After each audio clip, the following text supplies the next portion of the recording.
বিজনীবাসীৰ হৈ গোটেই অসমবাসী তথা ভাৰতবাসীক বিজয়া দশমীৰ মই শুভেচ্ছা জ্ঞাপন কৰিছোঁ। আৰু বিজয়া দশমী বুলি কোৱাৰ লগে লগে বিজনীৰ এক বিশেষ ইতিহাস আছে।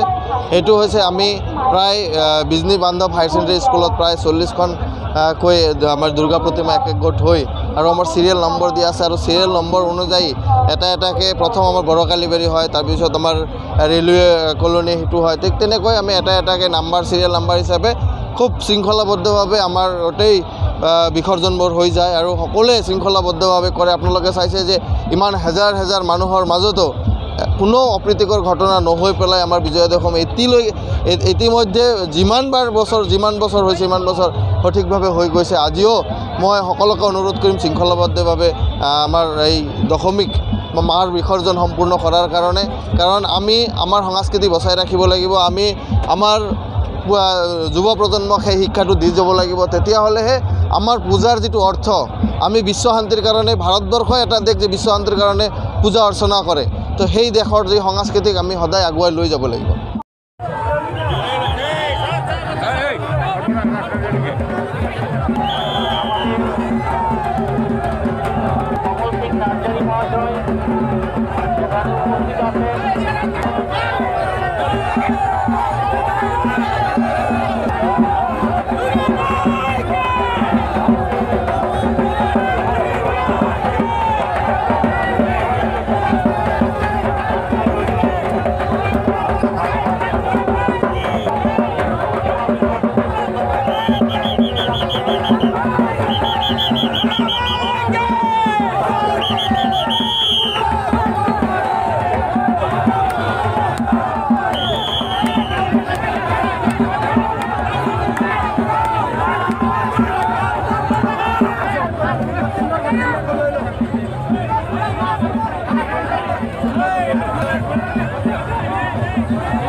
আলাদা উন্মাদনা প্রতি বছর এই 5টা দিনের জন্য অপেক্ষা করে থাকেন।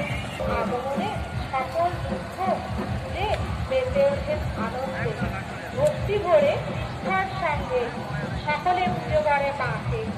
কদিনের আনন্দ শেষে আজ দশমীতে মাকে বিদায় জানানোর পালা।